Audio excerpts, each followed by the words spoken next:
მოგესალმებით, მინდა რომ ჩემი ისტორია გიამბოთ, როგორ მივედი მე ღმერთის წერილთან, ღმერთის წერილი როგორ მოვიდა ჩემთან, ეს ორივე მათგანი მნიშვნელოვანია, მაგრამ აქედან ხა თუ ღმერთის წერილი გაქვს სახლში ბიბლია გიდევს და მას არ გადაშლი და არ წაიკითხავ, რა აზრი აქვს იმ ბიბლიის დებას, ხო?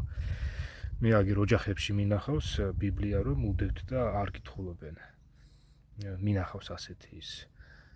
პირდაპირ მნიშვნელობით ერთ ოჯახში ვნახე რომ მტვერი ედო ბიბლიას და მე გადავწმინდე ეს მტვერი როცა ხელში ავიღე და მტვრიანი იყო. ესე იგი ზოგადად როგორ მივედი მე ბიბლიასთან, რანაირად მოხდა ეს ღმერთის წერილთან როგორ მივედი, აი ეს მინდა რომ გიამბოთ.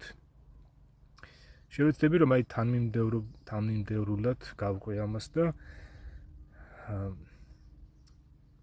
ისე გიამბოთ რომ რაიმე თქვათ არ დავამახინჯო. შევეცდები ხლა რაც მახსოვს, რა თქმა უნდა, ხლა ყველაფერი შეიძლება კაცს არ ახსოვდეს, მაგრამ ეს ხლა ისეთი ის არის რომ ნამდვილად დასამახსოვრებელი იყო ჩემთვის. დავიწყებ იქიდან რომ ეს პატარაობაში როცა გავიაზრე რომ ეს სიკვდილი როგორც ასეთი სიკვდილი რო არსებობს, ხო? არის სიკვდილი რო არის. ხედავდი აგერ რომ ჩემს ირგვლივ ხდებოდა ისეთი შემთხვევები რომ აგერ ბებია ჩემიც მოკვდა. პატარა ვიყავი მაგ დროს, ასევე აგერ სხვაც მოკვდა იქ მეზობელი მოკვდებოდა, ვინ მოკვდებოდა. ძალიან არასასიამოვნო შესახედი იყო ეს ყველაფერი და მახსოვს აქ ჩემი აივნიდან რამდენჯერმე დამინახავს. კუბოს რომ მიატარებენ, აი ესე მკვდარი რომ დევს კუბოში და ძალიან რაღაცა შემზარავი სანახავი იყო. ხლა ამას იმიტომ ვიძახი რომ ესე იგი პირველი შეხვედრა ასე ვთქვათ, ეს სიკვდილის გააზრებასთან როგორც არის, აი მე რაც მახსოვს, ხო? ძალიან ნეგატიური იყო, უარყოფითი იყო და მე თვითონაც ხლა ჩემზე რომ ბირადად ჩემზეც რომ დავფიქრდი რომ აი მეც ესე იგი ის უნდა გავიარო რაც ხებმა გაიარეს ეს სიკვდილი ეს ახლა რასასიამოვნო ეს არის ხო მით უმეტეს პატარა ბავშვისთვის ვინმე თუ არ აუხსნის ამას ვინმე თუ არ განუმარტავს რომ ესე იგი ეს რა არის როგორ არის და ესე იგი შეშინებული რო არ იყოს ადამიანი სხვა შემთხვევაში შეშინებული იქნება ხო ადამიანი შიში არის ეს სიკვდილის შიში მართლა არსებობს არის დაახლოებით ეს ნანამდელი პატარა ისტორიული მონახაზი ასე ვთქვათ და რასთანაც ვაკავშირებ ამას გეტყვით. დაახლოებით ალბათ 15-16 წლის ვიქნებოდი, ზუსტად ან ასაკი არ მახსოვს, შეიძლება 17 წლის ვიყავი, სკოლის პერიოდში ვიყავი, შეიძლება 14 წლის, არ მახსოვს ეს და ამას ახლა ზუსტად მომთხოვთ, არ არის ეს ახლა იმდენად აუცილებელი ამ ზუსტი თარიღის თქმა. აი მაგ ასაკში დაახლოებით დედაჩემის წიგნებს ვათვალელებდი აქ დედაჩემს ბევრი წიგნები ჰქონდა და ვათვალელებდი აბა ეს რა წიგნებია როგორ არის ეს ხო რაღაცა ინტერესი მქონდა ამ წიგნებისა რომ მენახა ელემენტარული ჯერ სათაურებს ვათვალელებდი და ერთ-ერთი წიგნი რომელიც ვნახე დედაჩემის წიგნებში იყო წიგნი რომელსაც ეწერა ახალი აღთქმა და ფსალმუნები ახალი აღთქმა და ფსალმუნები ეს არის ბიბლიის მეორე ნაწილი და მე დავინტერესდი ეს ახალი აღთქმა რა იყო ფსალმუნები ისე გამეგო ეს ფსალმუნები საპატრიარქოს ორგანიზაციისგან ალბათ ამ მომხდლებისგან თუ აღარ მახსოვს ეგ რა ზუსტად მაგრამ ფსალმუნებზე რომ ესე მსმენოდა რაღაცა რომ აი ფსალმუნებს ვიღაცები კითხულობენ და რაღაცა ეს ბუნდოვნად მახსოვს ხო და დავინტერესდი აბა ეს ახალი აღთქმა რა იყო თვითონ აი დასახელება ახალი აღთქმა და დავინტერესდი რა აღთქმაზეა საუბარი რა ახალ აღთქმაზეა საუბარი და დავიწყე მისი კითხვა როგორც მახსოვს მანამდე მე ბიბლიასთან შეხება არ მქონია როგორც მახსოვს თუმცა ესეც ახლა ზუსტად ამას ვერ ვიტყვი რაც მახსოვს იმას მოგიყვებით როდესაც ამ ახალი აღთქმის კითხვა დავიწყე მათედან, ასე იწყება, რომ ესე იგი ეს გენეალოგია რო არის მოცემული, რომ წიგნი შობისა იესო ქრისტეს, ძისა დავითისა, ძისა აბრაამისა და ეს გენეალოგია რაც არის, ჩავიკითხე. ეხლა იმ დროს მე ვერ გავიგებდი ეს აბრაამი ვინ იყო, ეს ვინ იყო, მაგრამ ის კი გავიგე რომ გასაგებია რომ ეს გენეალოგია იმისი შვილი, ეს გასაგები იყო. ეხლა აქ გაუგებარი არაფერი იყო და აი ამ ხაზით ესე იგი იოსები გამოვიდა, რომელიც მარიამის ქმარი იყო, რომლისგანაც იშვა ქრისტე, იესო ქრისტე მარიამისგან. ხო და როდესაც აი ეს წავიკითხე მათე, მე გადავედი მარკოზი, ლუკა, იოანე, ხო? როდესაც კითხულობდი, თქვათ, შემდეგი რომ წავიკითხე, გამიკვირდა, რომ ერთი და იგივე ისტორიები იყო მოცემული, ოღონდ რაღაცა განსხვავებებიც იყო, რა თქმა უნდა. და რომ კითხულობდი, მიკვირდა ეს, რატო არის მეთქი ეს, რა აუცილებელი იყო მეთქი ერთ და იგივე ისტორიების ჩაწერა მეთქი, მაგრამ ამავე დროს იქ განსხვავებებიც რო იყო, განსხვავებები რა, ზოგი რამ ერთგან არის ჩაწერილი და მეორეგან არ არის, ხო? და ხა ვიფიქრე იმ დროს, რომ ალბათ აი ეს აუცილებელი იყო, ხო, აგერ იმიტომ რომ ზუსტად ერთნაირები არ არის და გავაგრძელე მაინც კითხვა, ასე ვთქვათ, არ მივაფუჩეჩე. რომ არაუშავს ეს მათე რო წავიკითხე, აგერ სხვაგან კიდე ცოტა სხვანაირად წერია რაღაცა, ვთქვათ. სხვანაირად წერია რას გულისხმობ. უბრალოდ სხვა რაღაცაც წერია, ესე იგი ზუსტად identურები არ არის, ხო, ეს მათე, ლუკა, მარკოზი და იოანე. იმას არ გულისხმობ, რომ ერთმანეთს რაღაცები ეწინააღმდეგებოდა და ისე ეწერა, არა. იქ ზოგი ისტორია მაგალითად ეს აბრაამის წიაღსრო ახსენებს უფალი მდიდრისა და ლაზარეს ამბავს რომ ყვება. ეს არის ლუკასთან არის, ხო, მათესთან არ არის ეს.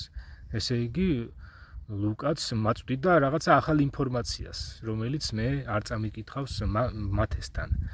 და შესაბამისად მე გავაგრძელე ამისი კითხვა და როდესაც იოანეს ვკითხულობდი, იოანეს წიგნს.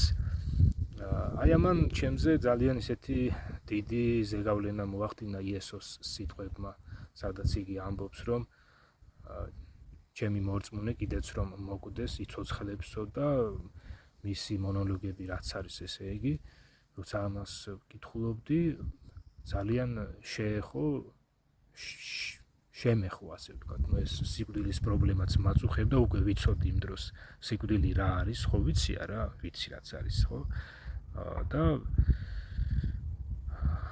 აი ეს იყო ძალიან დიდი იმედის მომცემი და მახსოვს რომ ჩემთვის ვიძახდი რომ წამს მეთქი, ესე იგი, რასაც იესო ამბობდა. ბევრ ამას ვერ გაიგებ ახალი აღთქმის წერილებიდან თუ ბიბლიის პირველი ნაწილი არის. და მეც რა თქმა უნდა ვერ გავიგებდი იქ ბევრ ამას, მაგრამ რაც იმ დროს გავიგე და რაც მახსოვს. იმიტომ რომ ამასაც განვმარტავ რომ მაგალითად ლუკას მესამე თავში მოცემული არის მარიამის გენეალოგია.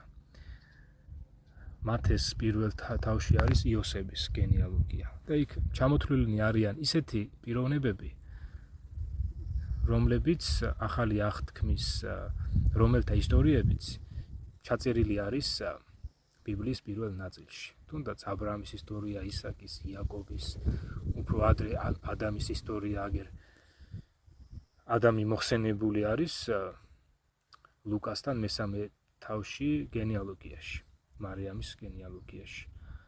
და იმას წავიკითხავდი, რა თქმა უნდა და რაღაცა წარმოდგენა მექნებოდა, გავიგებდი იმას, რომ თურმე არის ესენი ვიღაცები იყვნენ, ხო, ესე ადამი და ღმერთი, ხო? ღმერთმა რო შექმნა ადამი. და ელემენტარულ ამას მიხვდებოდი, მაგრამ ეხლა ზუსტად ვერ გავიგებდი ბევრ რამეს. თუნდაც იგივე რომაელთა წერილი, ეს რომაელთა მიმართ, გალატელთა მიმართ, ებრაელთა მიმართ. ვერ გავიგებდი ამ წერილებს. და ამჟამად არც მახსოვს ეს ყველა წერილი წავიკითხე თუ არ წავიკითხე. მახსოვს რომ 4 თავის შემდეგაც ვკითხულობდი, მაგრამ ზუსტად ეს არ მახსოვს და მოდით ახლა ამას გადავახტები და გავაგრძელებ. მოხდა ისე რომ ერთი ჩემი მეგობრის სახლში, ამის შემდეგ ესე იგი, ერთი ჩემი მეგობრის სახლში, როდესაც ვიმყოფებოდი, მას მგონი იმ დროს ახლად გამოცემული ბიბლია ედო, საპატრიარქოს გამოცემას რო ეძახიან, ის ბიბლია ედო და შევეკითხე ეს რა წიგნია მეთქი და იმან მითხრა რომ ბიბლიაო და ავიღე წიგნი და ეხლა მეც ხო ვიცოდი რომ მეც მქონდა სახლში ეს ახალი აღთქმა და ფსალმუნები რაც არის და დავინტერესდი აი ამით რომ აბა რა არის მეთქი და ავიღე და პირველ რიგში სარჩევი გადავათვალიერე. მგონი თამდევრობას ახლა რა მნიშვნელობა აქვს სარჩევი ვნახე თუ რა, მაგრამ დავანებოთ ახლა ამას თავი. ესე იგი, დავათვალიერე სარჩევი და აი ჩამონათვალში რომ ნახე ეს დაბადება, გამოსვლა და ესე ჩამონყევი წინასწარმეტყველებს და მათე, მარკოზი, ლუკა, იოანე და აი იქიდან მივხვდი რომ აი თურმე ესე იგი მე რომ მქონია ეს ახალი აღთქმის წერილები, თურმე ამისი პირველი ნაწილი ბიბლიის ესე იგი ამ ღმერთის წერილის პირველი ნაწილი, თურმე აი ეს ყოფილა ხო? და დავინტერესდი. ერთი რამ მინდა ვთქვა რომ როდესაც მე ის ახალი აღთქმის წერილები წავიკითხე,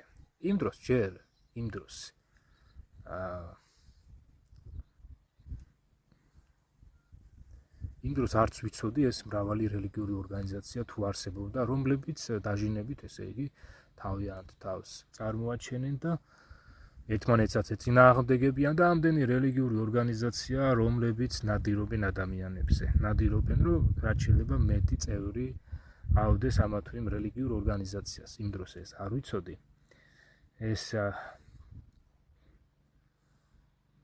სიტყვა ეკლესია, რომელიც წაკითხული მქონდა სახარების 4 თავში, აგერ იესო ლაპარაკობს ეკლესიაზე, ახსენებს აი ამ სიტყვას, ეს ბერძნული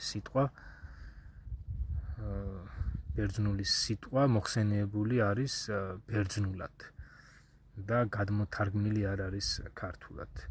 და ზოგადად ესე იგი რაზეც საუბრები იყო სახარების 4 თავში და რაც წავიკითხე და რაც მახსოვდა, მეგონა რომ აი საპატრიარქოს ორგანიზაცია რომ ესეც თავის თავს რო ეკლესიას ეძახის, აგერ იესო ქრისტეზე ლაპარაკობს, ეს იქ იოანე ნათლისმცემელზე ლაპარაკობენ. მე მეგონა რომ აი ეს რაც მე წავიკითხე ეს იოანე ნათლისმცემელზე ისტორიები იესო ქრისტეზე, მე მეგონა რომ ესენი მართლაც ასე ვთქვათ ღმერთის ურავთქვა ეს ეკლესია ესეც ალბათ ასე ვიფიქრე. მოკლედ მე გავაიგივე ესე იგი რომ ეს საპატრიარქოს ორგანიზაცია რასაც ასწავლის, იგივეს ასწავლის აგერ ღმერთის წერილი. მოკლედ რო ვთქვა.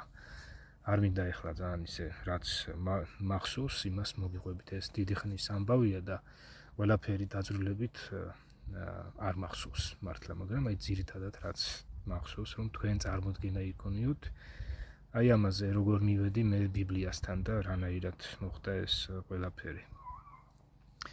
ესე იგი, ვინაიდან მე მეგონა რომ ეს საპატრიარქოს ორგანიზაციის პროპაგანდა იმ დროსაც აქტიური იყო და ჩემზეც როგორც ჩანს ამ პროპაგანდამ იმოქმედა, შევედი ამ რელიგიურ ორგანიზაციაში, ვკითხულობდი, ეს ბავშვობაში მე რომ საერთოდ არც მახსოვდა პატარა ვიყავი და გამაქანეს მოდელთან და ვითომ მომნათლეს და ვითომ აგერ ნათლი აკავას, ნათლისა ხარ, მონათლული ხარ, აი ჰუი ქრისტიანი ხარ და ამ დროს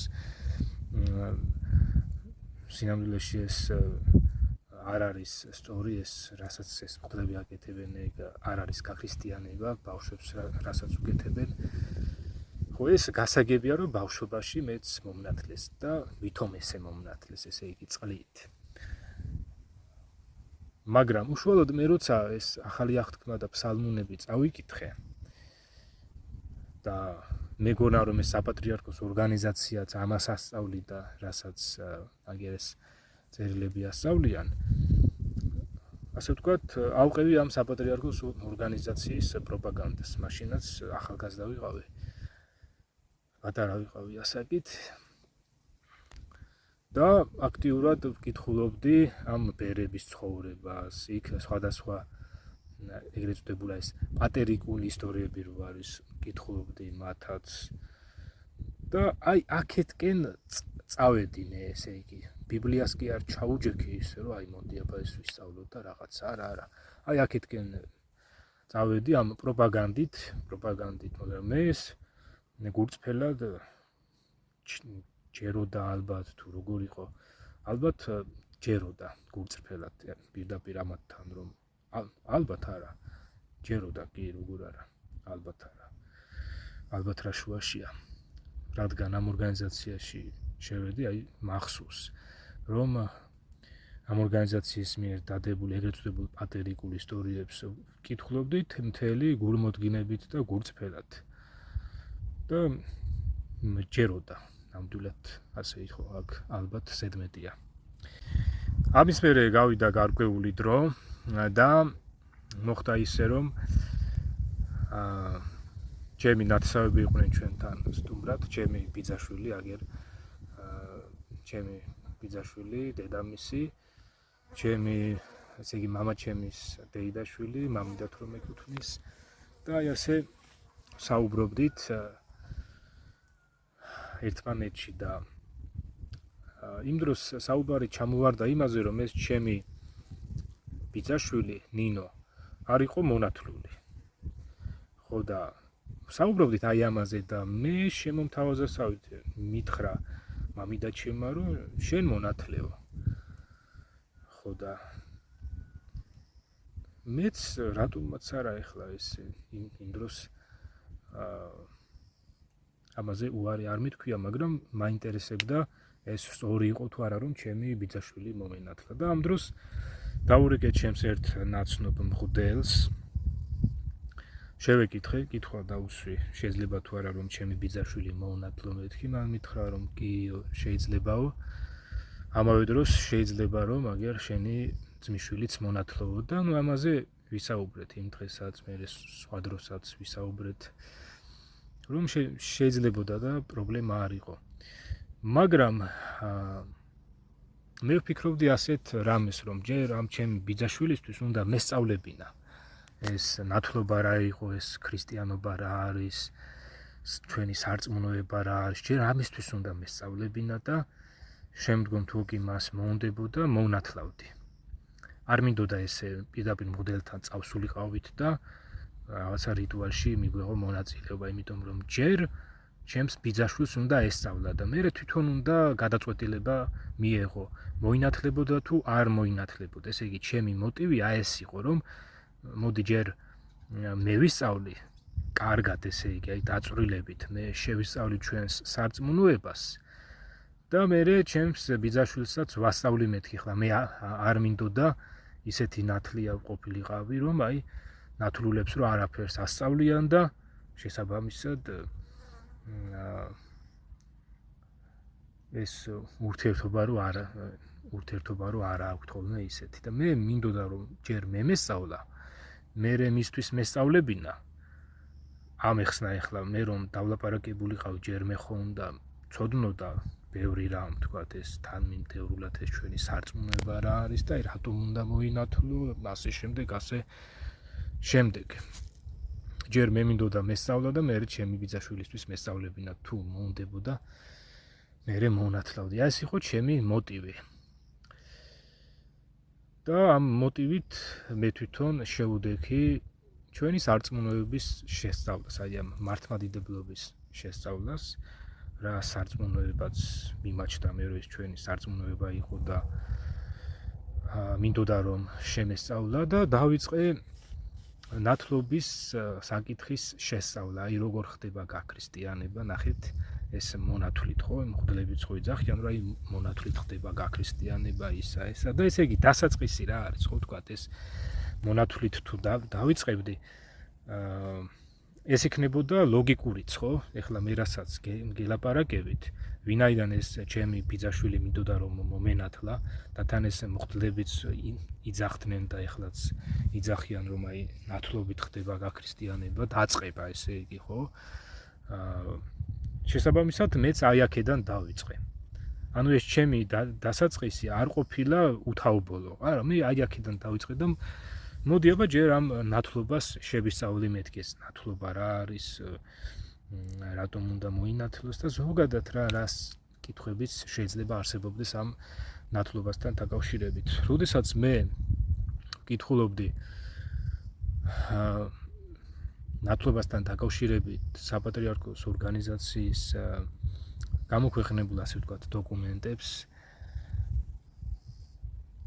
წავაწყდი ერთ ძალიან დიდ წინააღმდეგობას, რომელიც წინააღმდეგობაც ეხლაც აქვთ ეს წინააღმდეგობა და იმ დროსაც ამ წინააღმდეგობას რომ წავაწყდი, ძალიან რაღაცნაირად შევშფოთდი. და რა წინააღმდეგობა იყო ეხლა ეს, ამასაც გეტყვით. ეს წინააღმდეგობა იყო აი ასეთი, რომ საპატრიარქოს ორგანიზაცია ოფიციალურად ასწავლის ადამიანებს, თავის მსმენელებს, რომ თუ ადამიანი წყლით არ მოინათლება, ასე გამომხდლებთან არ მოინათლება და უნათლავად გარდაიცვლება, მის ასაკს მნიშვნელობა არ აქვს, თქვათ, 30 დღის იქნება, 2 დღის თუ 90 წლის, თუ უნათლავად გარდაიცვლებაო, იგი მოხდება ჯოჯოხეთშიო. გასაგებია, ხო, ეხლა ვისაც ეს გაუგია ისედაც, უჩემოდაც ეს ეცოდინებოდა. ეს არის მათი ოფიციალური სწავლება. ამავე დროს ნათლობის ირგვლივ რომ სწავლობდი, ყველაფერი მინდოდა წამეკითხა, რაც ამას უკავშირდება დოქტრინალურად და სწავლების დონეზე, პრაქტიკული სწავლების დონეზეც და დოქტრინალურადაც. ამავე დროს გადავაწყდი ასეთ ინფორმაციას, რომ საპატრიარქოს ორგანიზაციას აქვს ასეთი ტრადიცია, რომ მე-40 დღეს მონათლოს ბავშვები. მე-40 დღეს.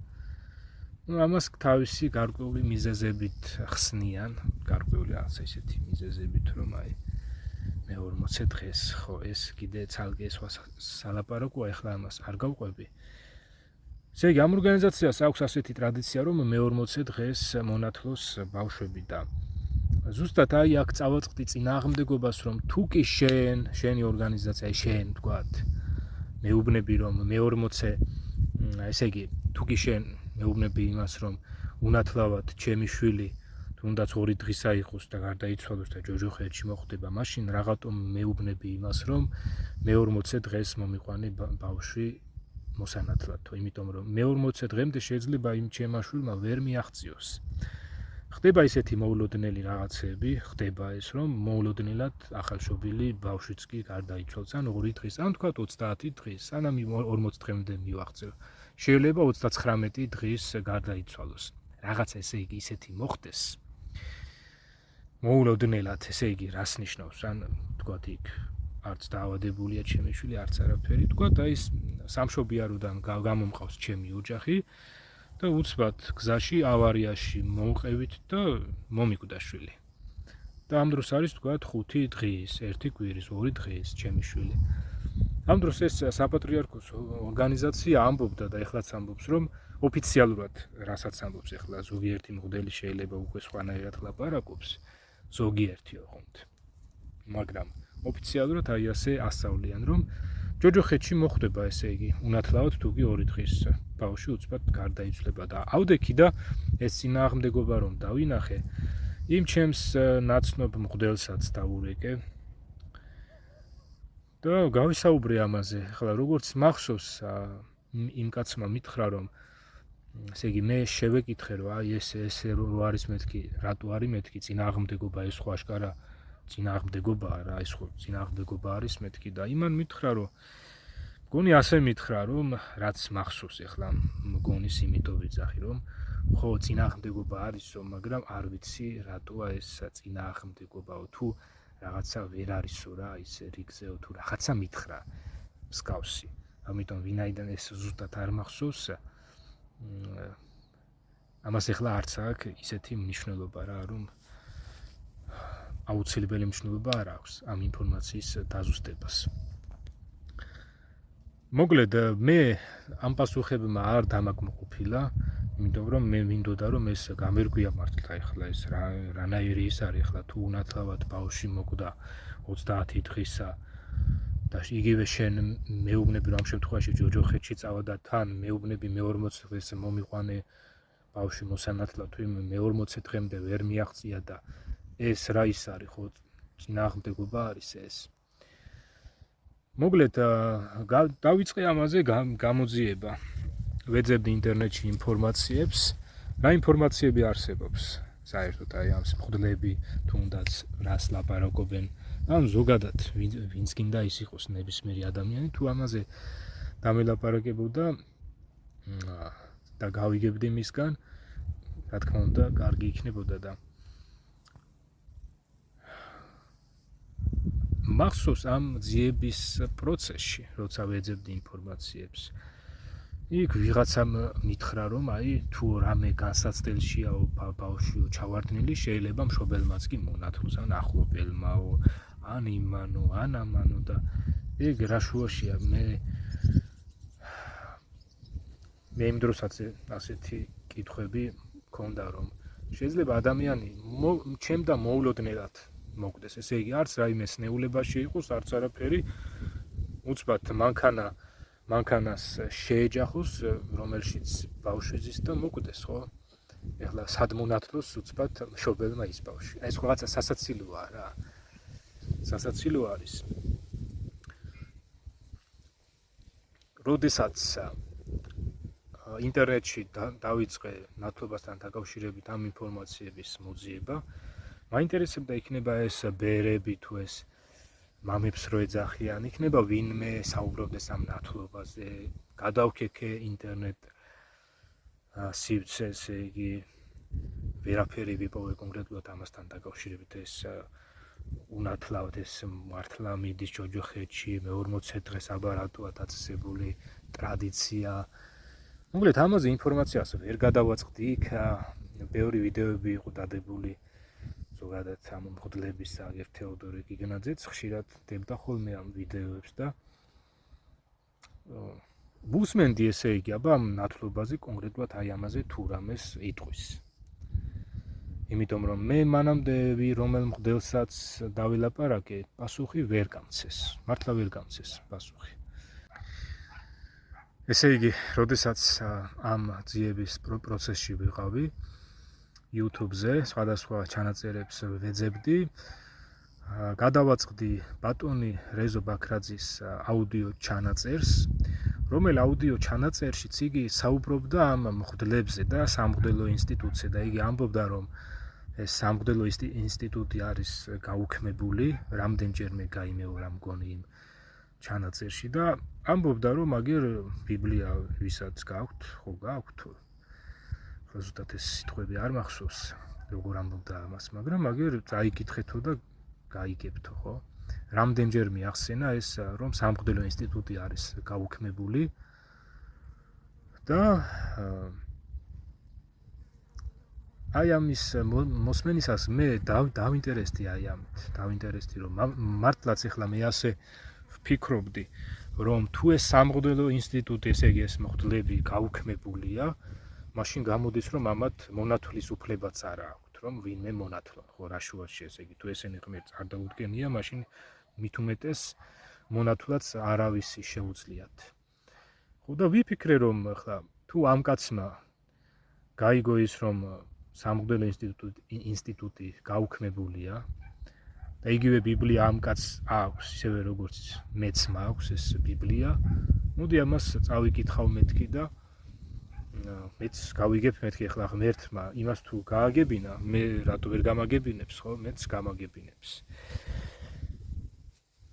ესე იგი აი ამ ნათლობასთან დაკავშირებით რომ ვეძებდი ინფორმაციებს და ბატონი რეზო ბაქრაძის აი ამ ძალიან სასარგებლო ჩანაწერს რომ გადავაწყდი რომელიც ჩემთვის ძალიან სარგებლიანი აღმოჩნდა სარგებლიანი და მასწავლებლური აღმოჩნდა და ძალიან კარგია ეს და მადლობა ღმერთს რომ აი აგერ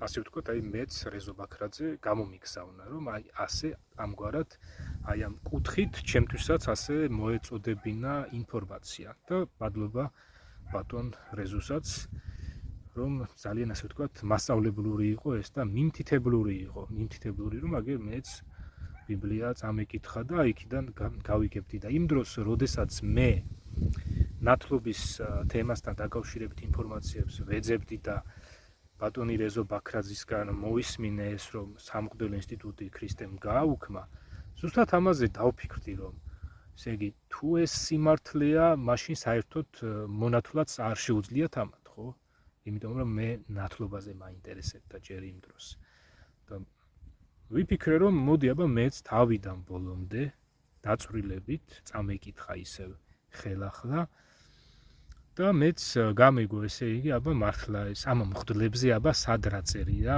ამ ახალი აღთქმის წერილებში ავდექი და დავიწყე კითხვა და მახსოვს იმ დროს ჩემი განწყობა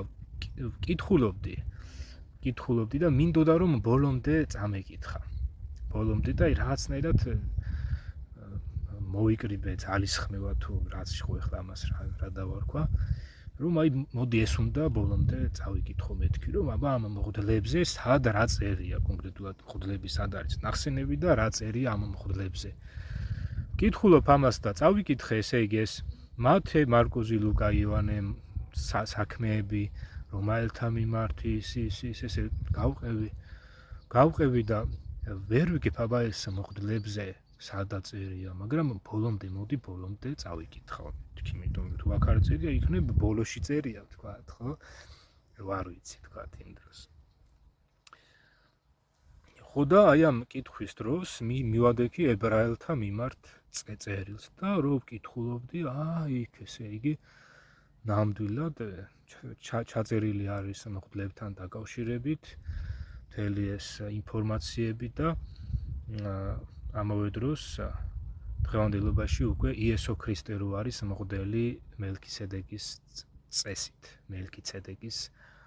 წესით და რაოდენ დიდი უპირატესობა აქვს იესო ქრისტეს იმ აარონიან იგივე ლევიან მღვდლებთან შედარებით და მთელი რიგი ინფორმაციები აი აქ შემხვდა ებრაელთა წერილშიც და აი აქ პირდაპირ ესე იგი გადავაწყდი ამ ინფორმაციებს რომ მართლაც აი აქ მღვდლებზე წერია რომ ესე იგი ფაქტიურად იესო ქრისტემ გააუქმა ისინი ძველი გააუქმდა ახალი დაადგინა თვითონ გახდა მღვდლობა შეიცვალა აარონიანი მღვდლობა შეიცვალა იესო ქრისტეს მღვდლობით ის აარონიანი მღვდლები მრავალნი იყვნენ რადგან სიკვდილი ხელს უშლიდა მათ დამკვიდრებას ესე იგი მრავალნი იყვნენ ხო მამიდან შვილზე გადადიოდა მღვდლობა ხოლო იესოს როგორც მარადის მყოფს მღვდლობაც წარუვალი აქვს და ეს მღვდლობის შეცვლასთან ერთად უთუოდ უნდა შეიცვალოს რჯულიცო ეს ებრაელთა წერილშია მოცემული რომ ის ადამიანური მღვდლობა შეიცვალა იესო ქრისტეს მღვდლობით ესე იგი ადრე ბევრი ადამიანი იყო მღვდელი ის შეიცვალა გაუქმდა ესე იგი ის და იესო ქრისტე ერთადერთი მღვდელი იესო ქრისტე გახდა მელქიცედეკის წესით და აი აქედან ესე იგი თურმე ეს მართალი ყოფილა თურმე იესო ქრისტეს გაუქმებია მღვდლები და აბა რა გავაკეთო ესე იგი აბა თუ ამ მღვდლებთან საერთოდ არ უნდა მივიყვანო ვინმე და ამ მღვდლებს არ აქვთ ვინმეს მონათლის უფლება და ღმერთს ესენი არ დაუდგენია აბა როგორ ხდება მაშინ პრაქტიკაში გაქრისტიანება მე ხო ეს მაინტერესებდა აგერ ჩემი ბიძაშვილიც მინდოდა რომ მომენათლა და აი აქედან დავიწყე გაქრისტიანება როგორ ხდება რანაირად და აი აქედან დავიწყე კვლევაძიება მონათლის თემის განხილვით და როცა ებრაელთა წერილი წავიკითხე და იქ მართლაც ახლა მე ძველი აღთქმის წერილები იმ დროს ჯერ არ მქონდა წაკითხული მაგრამ იმდენად მკაფიოდ არის მოცემული ებრაელთა მიმართ წერილში ეს ინფორმაცია რომ ის ადამიანური მღვდლობა აარონიანი მღვდლობა იგივე ეს ლევიანი მღვდლობა შეიცვალა და იესო ქრისტე გახდა მღვდელი და ადამიანებს უკვე აღარ აქვთ უფლება იყვნენ მოხდელები. ამის მერე დავფიქრდი აი ამაზე, რომ აბა როგორ ხდება მაშინ გაქრისტიანება, ესე იგი მე პრაქტიკაში მაინტერესებდა, როგორ ხდება პრაქტიკაში გაქრისტიანება, რანაირად ვეძებთან აი ამ დროს და ძალიან ისეთ იმაში ჩავარდი ერთი შეხვედრით, აი სიცარიელეში რა, ყველაფერი გამომეცალა უცბად ამ ბიბლიის კითხვის დროს, ებრაელთა წერილი რომ წავიკითხე, ყველაფერი გამომეცალა. დავრჩი თითქოს ჰაერში, ესე იგი გამომეცალა რას ნიშნავს. ეს საპატრიარქოს ორგანიზაცია რომ იმაჩნდა, რომ ამ ორგანიზაციაში უნდა მევლო და დავდიოდი მღვდელთან, მთელი ამბები ეს ყველაფერი გამომეცალა და უკვე რაღაცა თითქოს ჰაერში ვარ რა. და რა არის სწორი, აბა როგორ უნდა გავქრისტიანდე მაშინ, როგორ ხდება ეს გაქრისტიანება. და მაშინ მახსოვს ესეთი აზრი მომივიდა, რომ ვინაიდან ესე იგი ეს ღმერთის წერილია,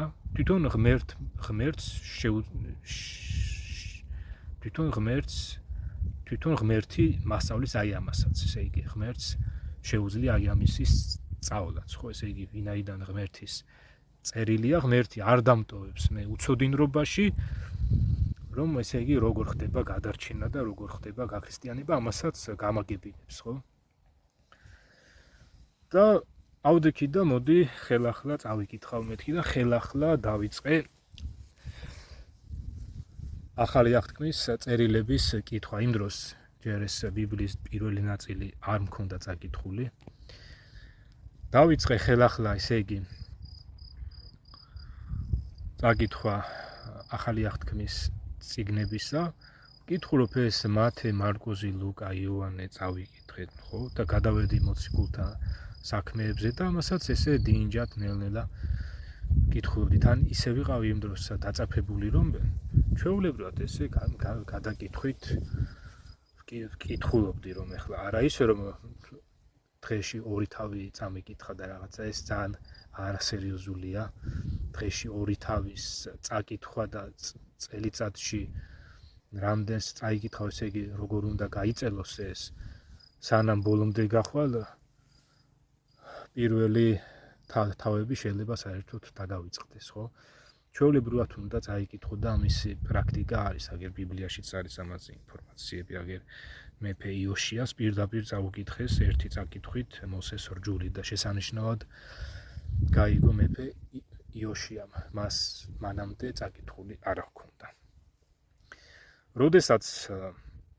როდესაც მივადექი მოციქულთა საქმეების წიგნს და აი ასე კითხულობდი და გადავედი მეათე თავზე, სადაც აღწერილი არის ამბავი, როგორ შევიდა უფლის ანგელოზი კორნელიუსთან, ამ იტალიელ კაცთან, როგორ უთხრა მას, რომ პეტრესთვის მოეხმო. და მართლაც როგორ მივიდა პეტრე მოციქული კორნელიუსთან და მის ახლობლებთან.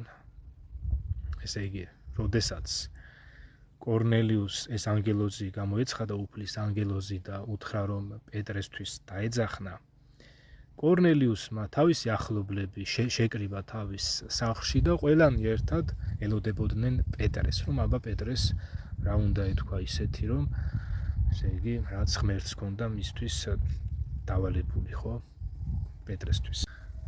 როდესაც პეტრე მოციქული შევიდა კორნელიუსთან, დახვდა მრავალი მოწვეული და ჯერ შეეკითხა, აბა რატომ მიხმეთო, რისთვის მომიხმეთო. კორნელიუსმა ის ამბავი მთლიანად მოუყვა, რა შემთხვევა მას, რომ ანგელოზი გამოეცხადა და უთხრა, რომ პეტრესთვის დაეძახნა. შემდგომ ამისა პეტრემ დაიწყო ქადაგება და იესო ქრისტეს ამბავი მოუყვა კორნელიუსს და მის სანათესაოს. იესო ქრისტეს ამბავი მოუყვა, ვინ არის იგი, რომ იგი არის უფალი, რომ იგი არის მსაჯული ცოცხალთა და მკვდართა, რა გააკეთა მან, ეს რა სასწაულები მოახდინა, ხო, იქ რო კურნავდა ადამიანებს, მთელი ამბები, ესე იგი ეს ამბები მოუყვა მას, უთხრა მათ, რომ იესო ქრისტე მოკლეს და მერე აღდგა მკვდრეთით გამოეცხადა აგერ მის მოწაფეებს, წინასწარ განწესებულ მოწმეებს და მან დაგვავალა რომ გვექადა ხალხისათვის რომ იგი არის ღმერთის მიერ დადგენილი ცოცხალთა და მკვდართა მსაჯულად, მისთვის ამოწმებს ყველა წინასწარმეტყველი, რომ ვისაც წამს იგი მიიღებს ცოდვათა მიტევებას მისი სახელითო. აი ვისაც სწამს იგი მიიღებს ცოდვათა მიტევებას მისი სახელითო და ეს სიტყვები რო თქვა სულიწმინდა გადმოვიდა ყველაზე, ვისაც პეტრეს სიტყვები ესმოდა. ესე იგი მსმენელები ვინც იყვნენ, კორნელიუსი და მისი ახლობლები, პეტრესგან მონასმენი, ესე იგი პეტრეს ნალაპარაკევი იესო ქრისტეს ამბავი და მისი ეს სახარება რაც არის, ხო?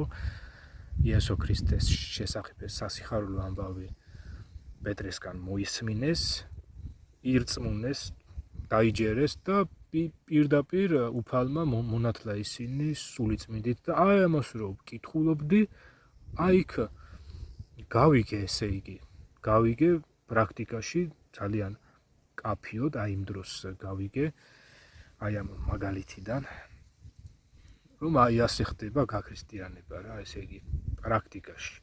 იესო ქრისტეს ამბის გაგებითა და რწმენით. იესო ქრისტესადმი რწმენით, იესო ქრისტესადმი დაჯერებით ხდება გაქრისტიანება და მონათლა, ესე იგი, სულიწმინდით მონათლა. და იმ დროს, როდესაც უფალმა ისინი მონათლა სულიწმინდით, უფალმა მოახდინა სასწაული, ეს სასწაული ყოველთვის არ ხდებოდა ენებზე ლაპარაკია საუბარი, როდესაც კორნელიუსმა და მისმა ახლობლებმა პეტრესგან მონასმენი იესოს ამბავი ირწმუნეს, დაიჯერეს. უფალმა მონათლა ისინი სულიწმინდით და ენებზე ალაპარაკდნენ ისინი და ადიდებდნენ ღმერთს.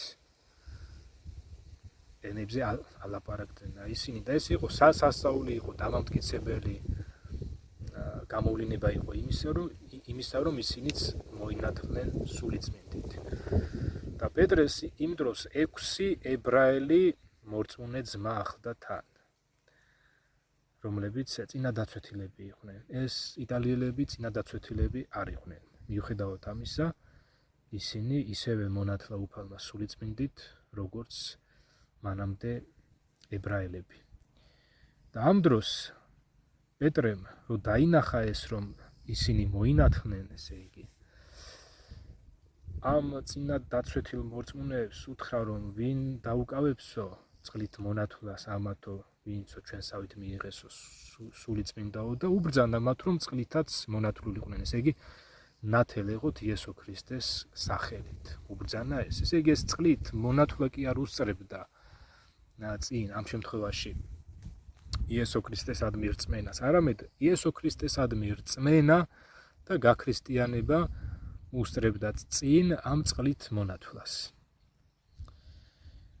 და თან ისინი ზრდასრულები იყვნენ, ასაკში ისინი პატარები არ იყვნენ, ხო? და იქ მღვდელიც არ ყოფილა. ესეც მნიშვნელოვანია ახლა საუბარში რო თქვა. იმ დროს პეტრე მოციქული კორნელიუს და მის ახლობლებს არც კი შეხებია.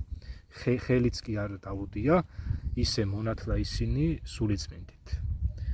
არც ხელი დაუდია, არც იქ რამე რიტუალი ჩაუტარებია. პეტრესაც კი არ მოუნათლავს ისინი, თქვა. არა, მხოლოდ და მხოლოდ იესო ქრისტეს ამბავი მოუყვა მათ, სიტყვიერად რა, ჩვეულებრივად, სიტყვიერად უთხრა მათ იესო ქრისტეს ამბავი, ამათმა ირწმუნეს, დაიჯერეს, ესე იგი, და პირდაპირ უფალმა იესომ მონათლა ისინი სულიწმინდით და აი ამ მომენტში გავიგე მეც და მეც ვირწმუნე აი ამ მომენტში, აი ძალიან ისე კაფიოდ დავინახე, რომ აი ასე ხდება ნამდვილად გაქრისტიანება აი ამ მაგალითში. შემდგომ გავაგრძელე წაკითხვა და მახსოვს ახლა მე-11 თავში მოცემულია ასეთ, ესე იგი ეს ამბავი გაგრძელდა ისე, რომ ის ებრაელები, რომლებიც იერუსალიმში იყვნენ, არ მოეწონათ, რომ პეტრე შევიდა წინა დაუცვეთელების სახლში და საყვედურები დაუწყეს პეტრეს, მაგრამ პეტრემ თავიდან ბოლომდე ეს ამბავი მოუთხრა, რაც შეემთხოთ მათ და უთხრა მათ, რომ ესე იგი როდესაცო ლაპარაკი დავიწყეო, სულიწმინდა ისევე გადავიდა მათზეც, როგორც ჩვენზე თავდაპირველადო. აგერ დაუმოწმა პეტრემაც და იმ 6-მა წინათ დაცვეთილმა ებრაელმაც, მორწმუნე ებრაელმაც, რომლებიც პეტრესთან ერთად იმყოფებოდნენ და როცა ეს მოისმინეს, დააწყნარდნენ იერუსალიმში ყოფი ებრაელები და მათაც გაიგეს ესე იგი ის, რომ აგერ ღმერთი მარტო ებრაელების ღმერთი კი არ არის, არამედ ყველას ღმერთია, ვინც კი ღმერთს შეიყვარებს და ღმერთისას ირწმუნებს. ვინც ღვთისმსწავლებას ირწმუნებს. შემდგომ ამისა პეტრე მოციქული კორნელიუსის გაქრისტიანების ამბავს იხსენებს მოციქულთა კრებაზე, რომელიც შედგა იერუსალიმში. იმ დროს ვიღაცები იყვნენ ისეთები, რომლებიც ამ არაებრაელ ქრისტიანებს ეუბნებოდნენ, რომ თქვენცო აუცილებელია თქვენთვისაც, რომ მოსეს წესითო წინა დაიცვითოთო და რჯული დაიცვათო მოსეს რჯულში ჩაწერილი სხვადასხვა რიტუალები და ეს მოქმედებები, სხვადასხვა წესები თქვენც უნდა დაიცვათო. და ამ ადამიანებთან პავლე მოციქულს დავა მოუხდა. პავლე ამბობდა, რომ წარმართთაგან მოქცეული ქრისტიანი ძმებისთვის აუცილებელი არ არის წინა დაცვეთა, ხოლო მისი მოწინააღმდეგეები ამბობდნენ, რომ არა აუცილებელია წინა დაცვეთა. ამ დავამ იქამდე მიაღწია, რომ ესე იგი ავიდნენ ესენი იერუსალიმში, რომ ეს საკითხი მოციქულებთან, სხვა მოციქულებთანაც გაერკვიათ და ამის გამო კრება შედგა. და პეტრე მოციქულმა ამ კრების დროს გაიხსენა ეს ამბავი. გაიხსენა კორნელიუსის და მისი ახლობლების გაქრისტიანების ამბავი და იქ შეკრებილებს უთხრა, რომ ისე კარგი იქნება, რომ აი ეს წავიკითხო პირდაპირ ტექსტში და შემდგომ ამ ჩემს ამბავსაც რა თქმა უნდა გავაგრძელებ, იმიტომ რომ ეს ერთი მთლიანი კონტექსტია და მინდა რომ თანმიმდევრულად დაგელაპარაკოთ აი ამაზე. შეხედეთ, ეს არის მოციქულთა საქმეების ნაწილი, მე-15 თავი და მოდი აბა ამას წავიკითხავ და თქვენთვისაც რომ უფრო გასაგები იყოს, ესე იგი, ვისაც ბიბლიასთან ისეთი ახლო შეხება არ გქონიათ და დანარჩენი ახლა ვისაც გქონიათ ახლო შეხება და იცით ეს თქვენ ისედაც იცით და ეს გახსენება იქნება ხო და ურიგო არ იქნება. ახლა მეც ბევრჯერ წამიკითხავს თუნდაც ეს ადგილი და სარგებლიანია რომ გამოდმებით ხშირად კითხულობდეთ. ზოგზოგიერთნი ჩამოვიდნენ იუდეიდან და ასწავლიდნენ ძმებს, ესე იგი წარმართთაგან მოქცეულ ძმებს, არაებრაელებს, წარმოშობით არაებრაელებს. ასწავლიდნენ ძმებს, რომ ესე იგი თუ მოსეს წესით არ მიიღებთ წინა დაცვეთავს, თავს ვერ იხსნითო. როდესაც პავლეს და ბარნაბას დიდი დავა და უთანხმოება მოუხდათ მათთან, გადაწყვიტეს პავლე, ბარნაბა და ზოგიერთი მათგანი ამ საკითხის გამო იერუსალიმში ასულიყვნენ მოციქულებსა და უხუცესებთან. ეკლესიის მიერ წარგზავნილებმა ფინიკია და სამარია გადაიარეს, წარმართთა მოქცევას აუწყებდნენ იქაურებს და დიდ სიხარულს ანიჭებდნენ ყველა ძმათაგანს. იერუსალიმს ასულნი როცა იერუსალიმში ავიდნენ, ესე იგი ასულები რო იყვნენ, ავიდნენ, მიიღეს ეკლესია რას ნიშნავს აქ? იმ ქრისტიანთა ერთობამ, ესე იგი აქ ვიღაცას არ იგონოს, რომ შენობაზეა ლაპარაკი, არა, თვითონ ქრისტიანებს ერქვათ ეკლესია. მიიღეს ეკლესიამ მოციქულებმა და უხუცესებმა, რომლებმაც აუწყეს რამდენი რამ მოიმოქმედა ღმერთმა მათთან ერთად. მაგრამ წამოდგა ფარისეველთა მწვალებლობის მიმდევარი ზოგიერთი მორწმუნე, რომლებმაც თქვეს, საჭიროა წინა დასცვითონ მათაც და მცნებად დაუდონ, რომ დაიცვან მოსეს რჯულიო. ესე იგი, ვინც არაებრაელი იყო, თუმცა გაქრისტიანდნენ, რომ აი ისინიცო უნდა მათაცო უნდა წინა დაიცვითონო და უნდა დაიცვან მოსეს რჯულიო. მაშინ ამ საქმის გასარჩევად შეიკრიბნენ მოციქულები და უხუცესები. ხანგრძლივი ბჭობის შემდეგ პეტრე ადგა და უთხრა მათ. აი ახლა უყურეთ. პეტრე მოციქული რას ეტყვის მათ?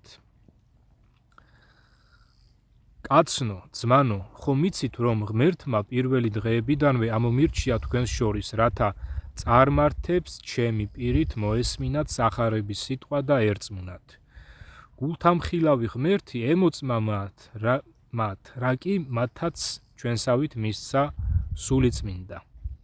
ესე იგი, პეტრე მოციქულმა გაიხსენა კორნელიუსთან მომხდარი ამბავი, როდესაც პეტრე მოციქულმა კორნელიუსს და მის ახლობლებს იესო ქრისტეს ამბავი მოუყვა მათ და აუწყა, რომ ესე იგი, ვინც იესო ქრისტეს ირწმუნებს, მიეტევება ცოდვები მისი სახელით, იესო ქრისტეს სახელით.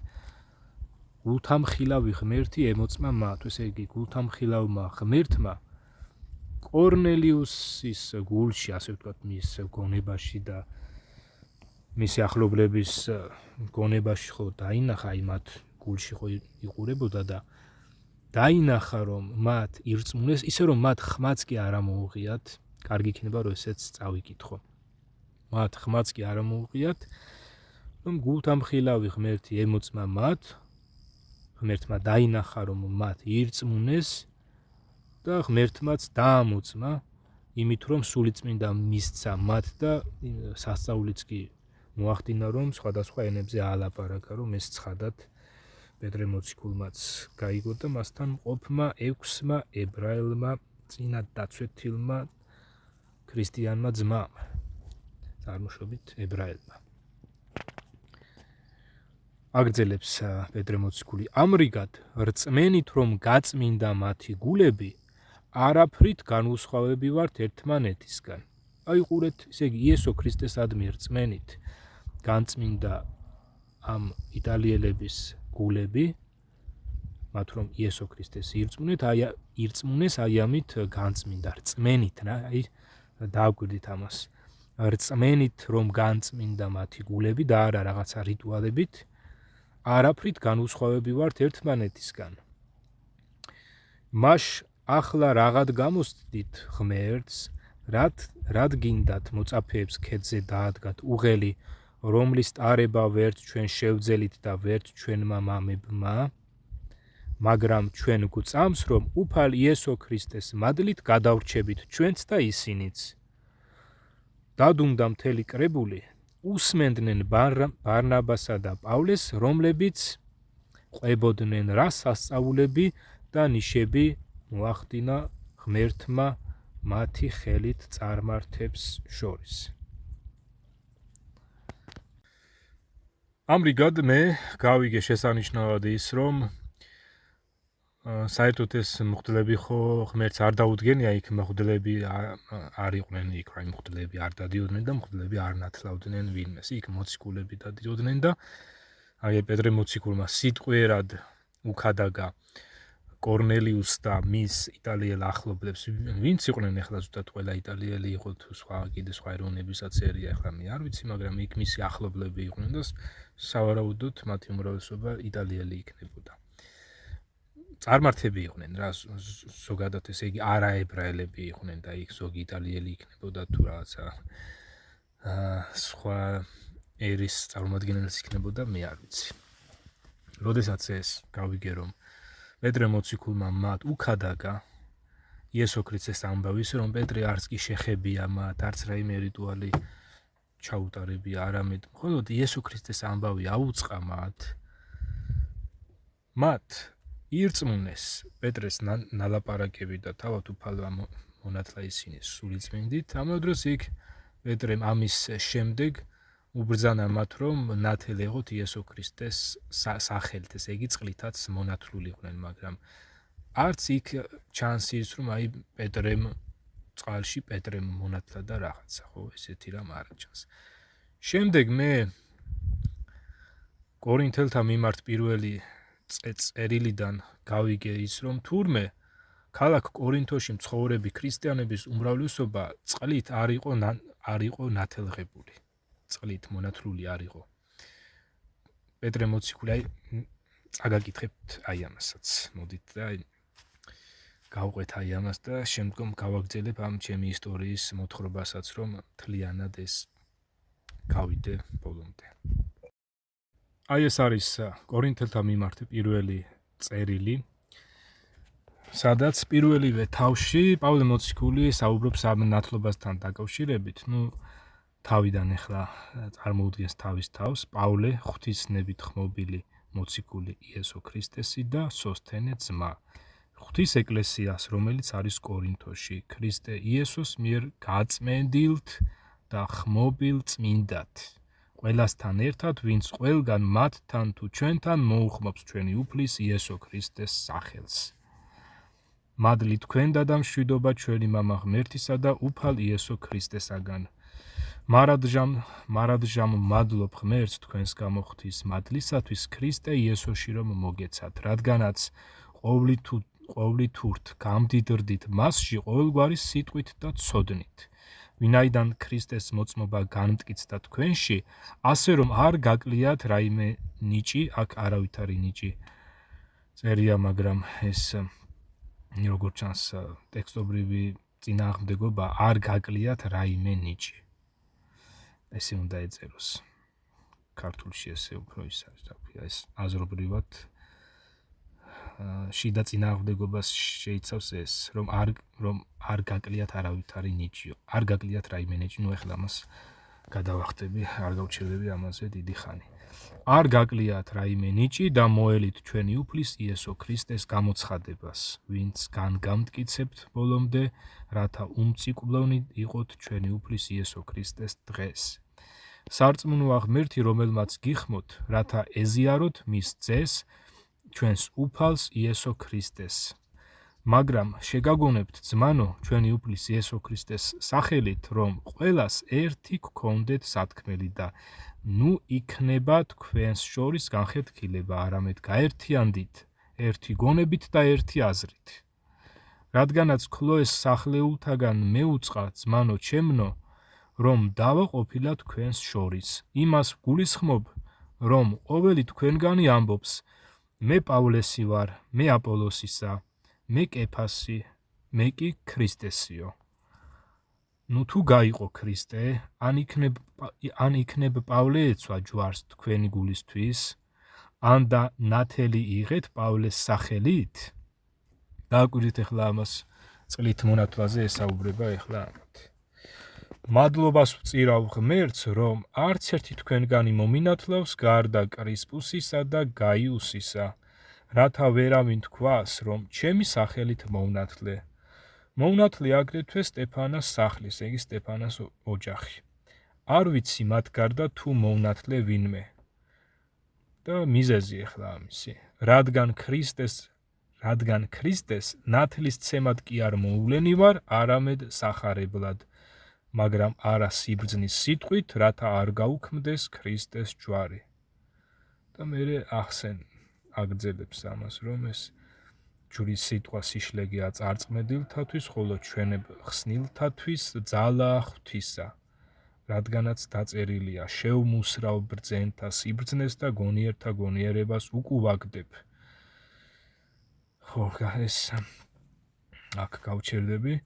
ესე იგი, აი აქ მკაფიოდ ამბობს პავლე მოციქული, რომ ქალაქ კორინთოში მცხოვრები ქრისტიანების უმრავლესობა არ იყო მონათლული, წყლით მონათლული, მაგრამ ისინი სრულფასოვანი ქრისტიანები იყვნენ.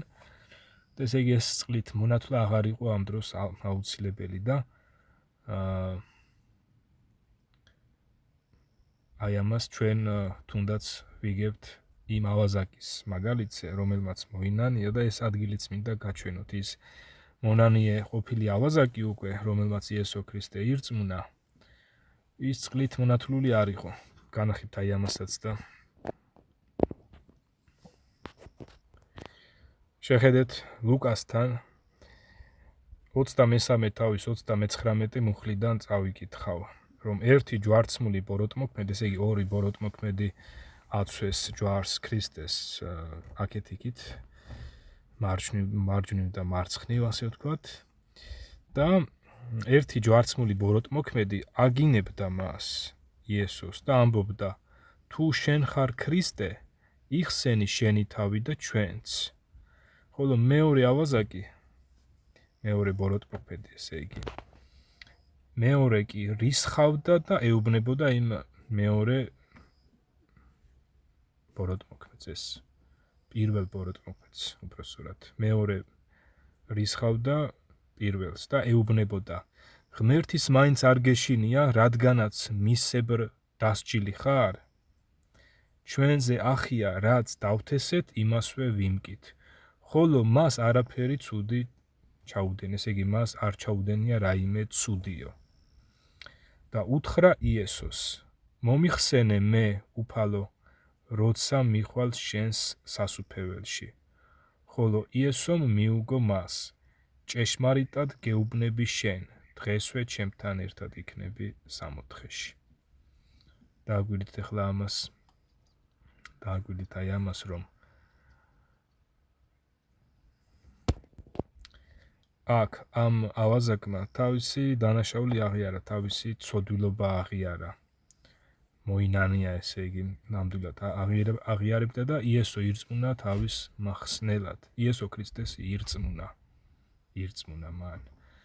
და იესომ პირდაპირ უთხრა, რომ ჭეშმარიტად გეუბნები შენ, დღესვე ჩემთან ერთად იქნები სამოთხეშიო. რას ნიშნავს ეს, რომ იქ არც იესოს არ უთქვამს ვინმესთვის, რომ სასწრაფოდ წყალი მოიტანეთო და მიასხითო ამასო, რომ წყლით მოინათლოსო. არა ხო? პირდაპირ უთხრა, რომ დღესვე ჩემთან ერთად იქნები სამოთხეშიო. ისე რომ რაიმე რიტუალი არ ჩაუტარებია იქ. ისევე როგორც აგერ კორინთელი ქრისტიანების უმრავლესობა წყლით მონათლული არ იყო, აგერ თვით კორნელიუსი და მისი სანათესაოც არ იყო წყლით მონათლული, როცა იესო ქრისტეს ამბავი პეტრესგან მონასმენი დაიჯერეს, ირწმუნეს და სულიწმინდით მოინათლნენ. და ამ დროს პეტრე მოციქულს ნახეთ, აი ეს ადგილიც მინდა წაგაკითხოთ.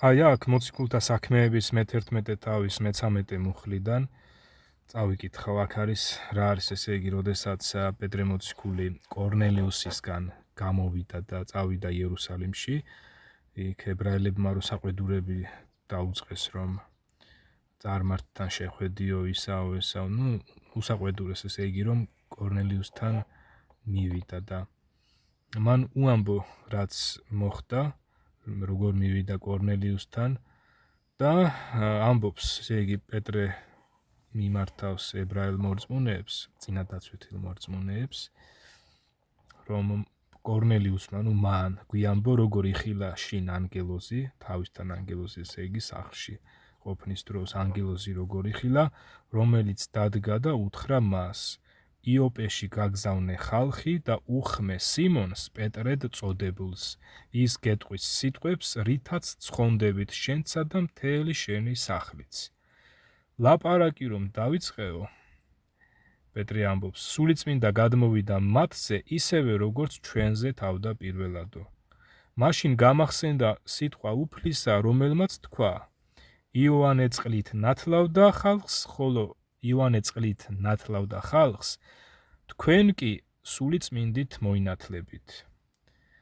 თუ კი ღმერთმა ისეთივე ნიჭი უბოძა მათ, როგორც ჩვენ, რომლითაც ვირწმუნეთ უფალი იესო ქრისტე, მე ვინ ვიყავი, რომ შემძლებოდა წინ აღვდგომოდი ღმერთს, ეს რომ მოისმინეს, დამშვიდნენ ადიდეს ღმერთი და თქვენც. ეტყობა ღმერთმა წარმართთაც მისცა სინანული სიცოცხლისთვისო. აი ესე იგი, პეტრე მოციქულს იმ დროს, როცა სულიწმინდა გადმოვიდა იტალიელებზე, მორწმუნეებზე. გაახსენდა უფლის სიტყვები, რომელმაც უთხრა თავის მოწაფეებს, მოციქულებს, რომ აგერ იოანე ნათლავდა წყლით, ხოლო თქვენ მოინათლებით სულიწმინდითო და ამისი პრაქტიკული მაგალითი აგერ კორნელიუსის მაგალითზე დაგვანახა ღმერთმა. მე რა თქმა უნდა მინდოდა რომ მთლიანი ბიბლია შემესწავლა. ბიბლიაში ბევრი ისეთი თემა არის, რომლებიც შესასწავლი არის ხომ, მთელ ბიბლიას როცა ისწავლი, თან მე დაუბრუნდები კონკრეტულ საკითხებს და კიდევ შეიძლება ერთხელ კიდევ მთელი ბიბლია წაიკითხო მხოლოდ ერთი საკითხის გამო და აი ასე ვკითხულობდი ბიბლიას სხვადასხვა საკითხების უკეთ გასაგებად. იმ დროს ბატონ რეზო ბაქრაძეს თავის YouTube არხზე ჰქონდა დადებული გარკვეული რაოდენობის ლექციები. ეს ხდება თუ არ ვცდები 8 წლის 7 წლის წინ თუ 8 წლის წინ იყო ეს ამბავი. იმ დროს უკვე ჰქონდა მას დადებული გარკვეული რაოდენობის ლექციები ბიბლიასთან დაკავშირებით და მეც ძალიან ისე დადებითად ვიყავი განწყობილი და ვიფიქრე რომ მოდი აბა მის ლექციებსაც მოვუსმენ. აი ამ საუბრებს, ჩანაწერებს, რომ სხვადასხვა საკითხები, აი მაგალითად ერთი ასეთი საკითხი იყო. მაინტერესებდა გარდაცვლილ ადამიანებს ჩვენი ესმით თუ არ ესმით, იმიტომ რომ საპატრიარქოს ორგანიზაცია ასწავლეს ასეთ რამეს, რომ გარდაცვლილ ადამიანებსო, წმინდანებს უბრალოდ, აი ვინც ჩვენ წმინდანებად შევრაცხეთო და ზოგადად აი გარდაცვლილ ქრისტიანებს ჩვენი ესმითო და ჩვენ მათ მიმართ უნდა ვილოცოთ. თუნდაც პავლე მოციქული ავიღოთ, თუნდაც პეტრე მოციქული ავიღოთ, მე მინდოდა გამეგო მათ ესმით თუ არა ჩვენი. და მე ბიბლიას როცა ვკითხულობდი აი ამ თემის ირგვლივ, იქიდან პასუხი ვერ მივიღე რა გაგებით. პასუხი არა უბრალოდ, აი იქ არსად დასტურდებოდა ის, რომ გარდაცვლილ ადამიანებს ჩვენი ესმით. და ცხადი იყო, რომ ეს საპატრიარქოს ორგანიზაცია ამას არასწორად ასწავლის. მაგრამ მე მინდოდა რომ უფრო დაწვრილებით ყველაფერი გამოწვრილვით შემესწავლა. ბატონი რეზო ბაქრაძის ლექციებს ვუსმენდი ბიბლიასთან დაკავშირებით, რომ სხვადასხვა საკითხებს აბა როგორ განიხილავდა ეს კაცი. ბატონი რეზო ბაქრაძის ლექციები შესანიშნავი იყო, როდესაც ვუსმენდი და თან ბიბლიასაც ვკითხულობდი და ვადარებდი, აი რაიმე წინააღმდეგობა, ასე ვთქვათ, რომ იქ რაღაცა დამენახა, მსგავსი რაღაცა არ იყო, მე მსგავსი რაღაცა ყოველ შემთხვევაში არ მახსოვს აი იმ დროს და მინდოდა რომ აბა სხვადასხვა საკითხებს როგორ განიხილავს, ხო ესეც მაინტერესებდა. და ჩემთვის ძალიან დადებითი აღმოჩნდა ეს, ძალიან კარგი და მასწავლებლური ხასიათის ლექციები ჰქონდა და ჩემთვისაც აღმოჩნდა ეს კარგი და მასწავლებლური ხასიათისა. მე ბატონ რეზო ბაქრაძეს მახსოვს რომ ერთხელ მივწერე კიდეც და რაღაცა საკითხის უკეთ გარკვევა მინდოდა ამასთან დაკავშირებით მივწერე და მასთან დალაპარაკება მინდოდა მესენჯერში დაურეკეთ ხო ესე ერთი მეორეს დავილაპარაკეთ. იმ დროს მე მინდოდა რომ რაც ეს ცოდნა მივიღე, სხვებისთვისაც გამეზიარებინა უფრო ფართო აუდიტორიისთვის, თუნდაც ჩემი ოჯახის წევრებისთვის და ზოგადად აი Facebook-ის მეშვეობით გამოცელებინა ეს იმ აუდიტორიისთვის, ასე ვთქვათ, რომელი აუდიტორიაც იმ დროს მყავდა და საკმაოდ ბევრი ადამიანი ადევნებდა თვალს იმ დროს ჩემს Facebook გვერდს, გამომდინარე იქიდან, რომ იმ დროს აქტიურად ვიყავი უეკლო მაყულის ბიზნესში ჩართული, მის პოპულარიზაციასაც, ასე ვთქვათ, მეც ეწეოდი იმ დროს ნერგებსაც ვყიდიდი ამ უეკლო მაყულისას და ამავე დროს იყო მთელი რიგი პერსპექტივები იმისა, რომ აი საზღვარგარეთ უნდა გასულიყო.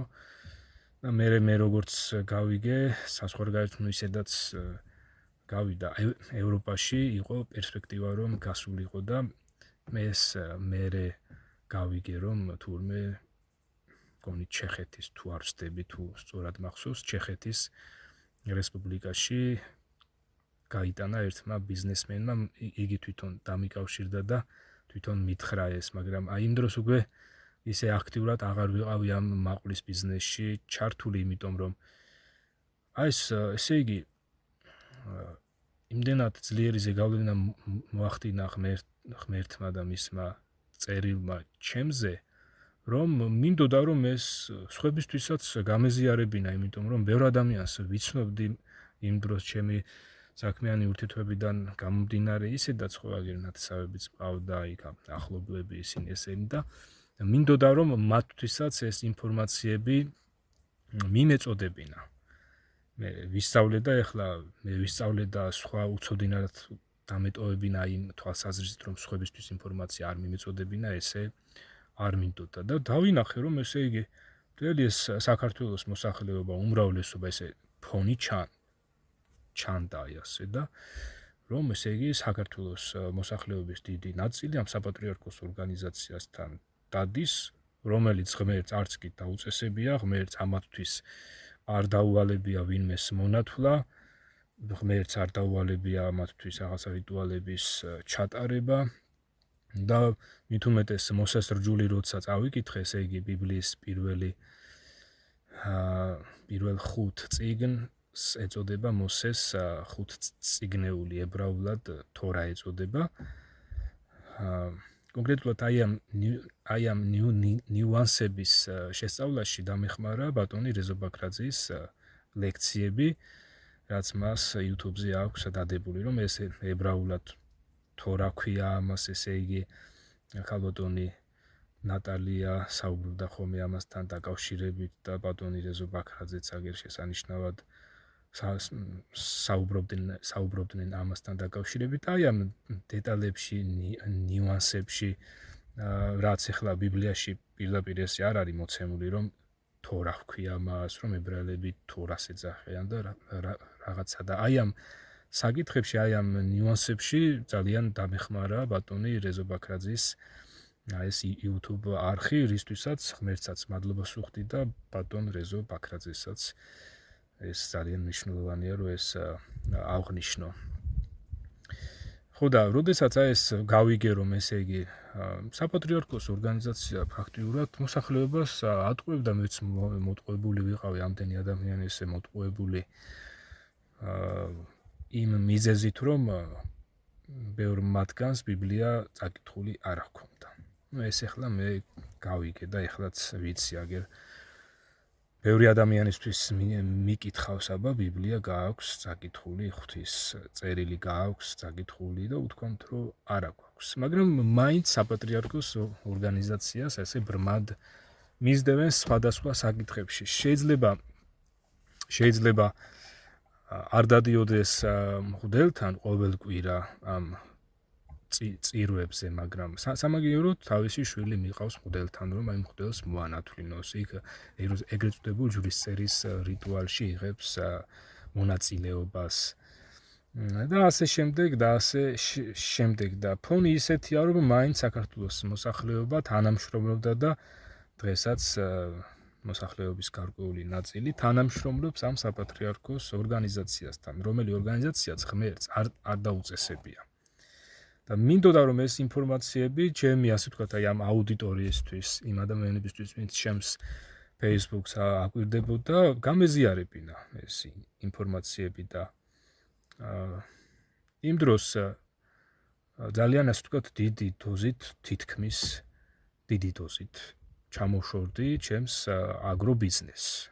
მართლაც ეს მაყვლის პოპულარიზაციას იმას თავი დავანებე ზოგადად, ამ საქმეს ზოგადად ჩამოშორდი ასე ფართო მასშტაბით და იყო ახლა იქ ისეთი ისინიც იყო რომ ბევრმა იქ Facebook-დან ამომშალა იმის გამო რომ აი საპატრიარქოს ორგანიზაციაზე ასე დავიწყე ლაპარაკი, მთელი ამბები, ზოგი პირიქით დაინტერესდა.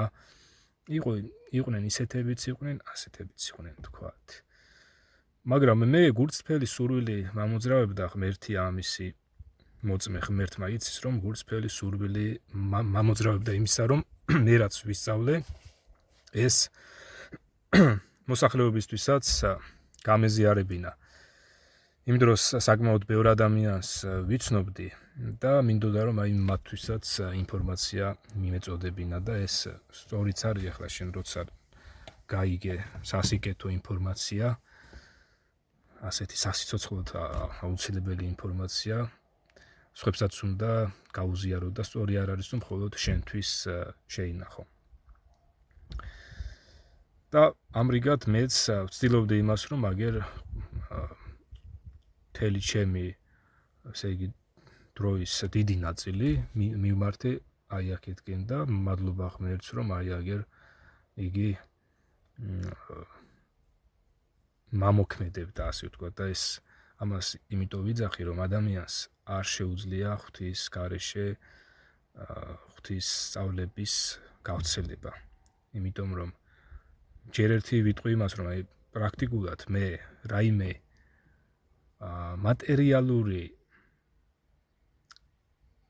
მატერიალური ან ფული ან რაიმე მატერიალური აქტივი არ მიმიღია აი აქედან. პირიქით. საერთოდ ის ჩემი ბიზნესი, რაც მქონდა მაღალთან დაკავშირებით, ის დიდწილად მივატოვე. ჩამოშორდი ოჯახურ ბიზნესს, აი იმ დროს მახსოვს, რომ მე ვიყავი, ასე ვთქვათ, ჩვენი ოჯახური ბიზნესის სათავეში.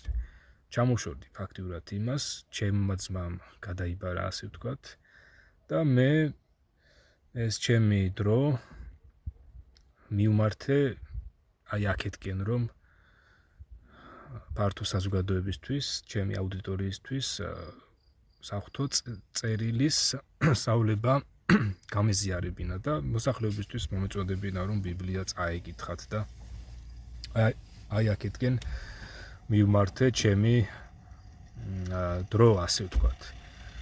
და ეხლა ამას იმიტომ ვიძახი, რომ მე არ მამოძრავებდა რაიმე მატერიალური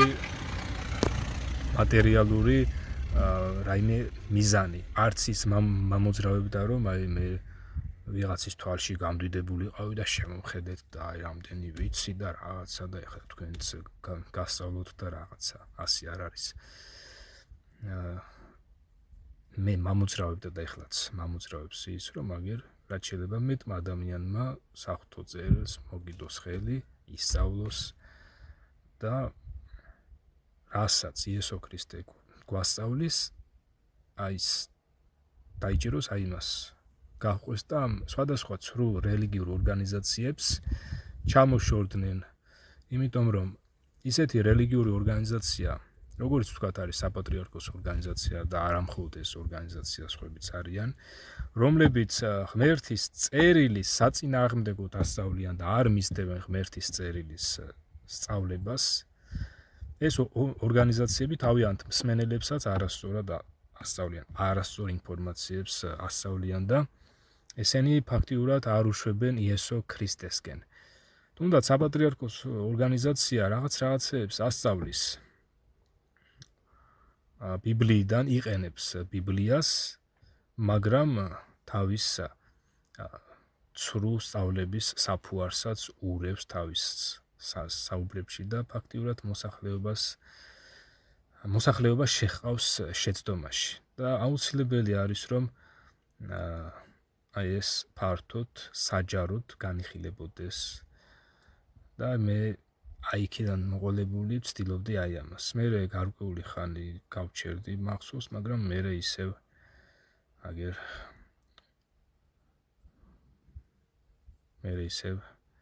დავიწყე ამაზე საუბარი და Facebook-ის მეშვეობით ადამიანებისთვის ინფორმაციის მიწვდა. ახლა მე იმისი პრეტენზია არა მაქვს, რომ არ იქა ახლა ყველა მომისმენს და რაღაცა, იმიტომ რომ თვითონ ბიბლიიდანვე მისწავლია, რომ აგერ იყვნენ ადამიანები, აი ამან გამაკვირვა. ერთი ამბავი მინდა მოგიყვეთ, საკმაოდ გამიგრძელდა ახლა ეს საუბარი, მაგრამ არა უშავს.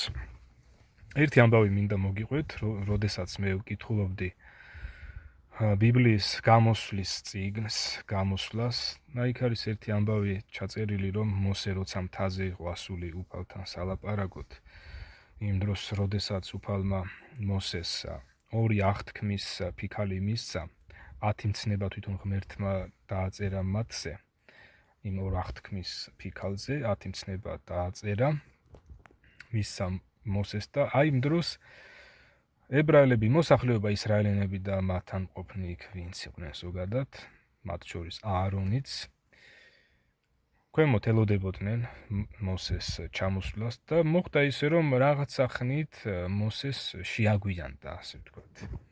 შეაგვიანდა და ვერ მოითმინეს აი იმდენი, რომ ბოლომდე მოსეს დალოდებოდნენ, არ მოითმინეს და მივიდნენ აარონთან გააკეთებინეს ოქროს ხბო, აარონმაც დაუჯერა მათ, ოქროს ხბო გააკეთეს, შესწირეს შესაწირავი, დაიწყეს იქ ხტუნვა, ცეკვა, მთელი ამბები და აი ამან გამაკვირვა, რომ ესე იგი ეს ხალხი, რომელიც ღმერთმა გამოიყვანა და ღმერთმა დიადი სასწაულები მოახდინა ეგვიპტეში, მეწამულ ზღვა რომ ამოაშრო, რამდენი რამ მოიმოქმედა და ყველანაირად ღმერთმა დაუმტკიცა, რომ იგი ნამდვილი ცოცხალი ღმერთი იყო და მისი ნდობა შეიძლებოდა, ვერ მოითმინეს. აი მცირედი ხანიც კი, გარკვეული ხანი ახლა იქ მოსე წლობით კი არ იყო ასული იქ და მრავალი თვით კი არ იყო ასული. რაღაცამდენი ხანი შეაგვიანდაო რა, ასე ვთქვათ, მაგრამ იქ შეგვიანება იმას არ ნიშნავს, რომ 1 წლით შეაგვიანდა და 2 წლითა და 20 წლით ასე არ არის. რაღაცა მცირე ხნით შეაგვიანდა მოსეს ჩამოსვლა და იმათმა არ მოითმინეს და წამოჭიმეს ეს ოქროს ხბო. და აარონიც კი, რომელიც ღმერთის მიერ იყო დაწესებული, ქადაგებლად. აარონიც კი ჩართული იყო აი ამ საქმეში და თვითონ აარონმა უთხრა ისრაელიანებს, რომ ოქროს სამკაულები მიეტანათ მისთვის, მიუტანეს მას და მან საჭრეთელით ეს ფორმა ამოკვეთა, გადაადნეს ოქრო და ჩამოასხა და გამოვიდა ოქროს ხბო. ხო და აი ის გამოაცხადეს თავიანთ ღმერთად, დაადგინეს თვითნებურად დღესასწაული და მეორე დღეს შესწირეს მსხვერპლი იმ თავიანთ ხელის ნამოქმედარს.